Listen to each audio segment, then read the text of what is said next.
নমস্কার বন্ধুরা, আশা করি তোমরা ভালো আছো। সবার প্রিয় বাঙালির কিচেনে তোমাদের স্বাগত। সবার প্রিয় বাঙালির কিচেন মানেই হচ্ছে কম তেল মশলা, কম খরচায় এক দারুণ নতুন স্বাদের ছটপট রান্নাবান্না।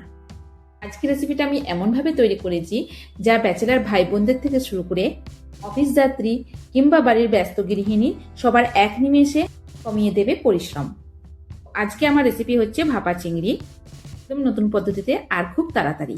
এই দেখো, চিংড়ি মাছগুলোকে আমি কিন্তু ভালো করে ধুয়ে নিয়েছি। এইবার মশলাটা তৈরি করে নেব। মশলা তৈরি করার জন্য নিয়েছি আমি 1 চামচ পরিমাণ সর্ষে, 2 চামচ পরিমাণ পোস্ত, হাফ চামচ পরিমাণ ধনে, 2 টেবিল চামচ পরিমাণ শুকনো নারকেল পাউডার।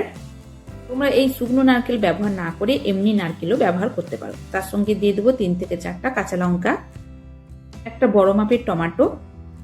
তোমরা যারা টমেটো খেতে পছন্দ করো না, টমেটোটা স্কিপ করতে পারো। এইবার দিয়ে দিলাম দেখো পেঁয়াজ। পেঁয়াজ কিন্তু আমি একটা পেঁয়াজের হাফ পেঁয়াজ নিয়েছি আর এভাবে কেটে দিয়েছি। তারপরে দিয়ে দিলাম সামান্য পরিমাণ হলুদ পাউডার, লাল লঙ্কার পাউডার, আর তার সঙ্গে দিয়ে দেবো কাশ্মীরি লাল লঙ্কার পাউডার। এবারে এটাকে একটা পেস্ট বানিয়ে নেব। এই দেখো, প্রথম আমি কিন্তু একবার গ্রাইন্ড করে এইভাবে বানিয়ে নিলাম। এরপরে কিন্তু এখানে জল দিতে হবে। জল দিয়ে আরও একটু ভালো করে পেস্ট বানিয়ে নিতে হবে। আর একটা তোমাদেরকে কথা বলে রাখি, যদি তোমরা জল ব্যবহার করতে এখানে না চাও তাহলে অবশ্যই তোমরা কিন্তু এখানে দই ব্যবহার করতে পারো। মশলার পেস্টটা কিন্তু খুব স্মুথ বানাতে হবে। এই দেখো, মশলার পেস্টটা আমি বানিয়ে নিয়েছি। আর ঠিক কতটা স্মুথ বানিয়েছি এটা তোমাদেরকে আমি দেখাবো। এই দেখো, তোমরা দেখলেই কিন্তু বুঝতে পারবে যে আমি সমস্ত মশলাটাকে কতটা স্মুথ বানিয়েছি। এইবার দেখো, এইরকম একটা স্টিলের টিফিন বক্স নিতে হবে। স্টিলের টিফিন বক্স নেওয়া হলে স্টিলের টিফিন বক্সের মধ্যে দিয়ে দেবো চিংড়ি মাছগুলোকে। মাছের পরিমাণটা যতটা থাকবে ঠিক টিফিন বক্সের সাইজটাও সেই পরিমাণ নিতে হবে। তো আমার এখানে কিন্তু 250 গ্রাম মাছ আছে। এইবার দেখো, 4 থেকে 5টা আমি লঙ্কা এখানে দিয়ে দিলাম। লঙ্কাগুলো কিন্তু একদম আমি গোটা ব্যবহার করেছি, একদম কিন্তু লঙ্কাগুলো কাটা নেই। এইবারে এর মধ্যে দিয়ে দেবো পেস্ট। কাঁচা লঙ্কা এভাবে ব্যবহার করলে গন্ধটা খুব সুন্দর আসে, সেই জন্য আমি অনেক লঙ্কা এখানে নিয়েছি। এবার দিয়ে দিলাম স্বাদ মতো লবণ আর দিয়ে দেবো 2 থেকে 3 টেবিল স্পুন পরিমাণ তেল। অবশ্যই এখানে সরষের তেল ব্যবহার করবে, না থাকলে কিন্তু তোমরা সাদা তেলে রান্না করতেও পারো। এইবার সমস্ত উপকরণগুলোকে খুব ভালো করে এইভাবে মিক্স করে নিতে হবে।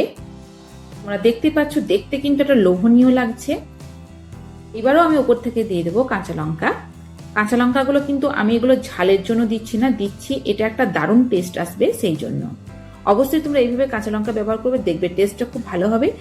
এইবার টিফিন বক্সের ঢাকাটা লাগিয়ে দেব।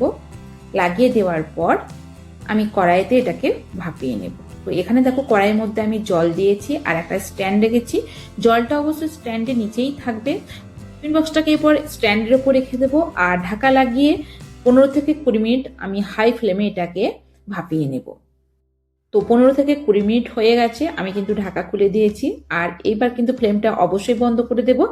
এইবার ঢাকা দিয়ে কড়াইয়ের মধ্যে বক্সটাকে 5 মিনিট রেখে দেব। তো 10 মিনিট হয়েছে, টিফিন বক্সটা হালকা একটু ঠান্ডা হয়েছে। বক্সটাকে আমি খুলে তোমাদেরকে দেখাবো।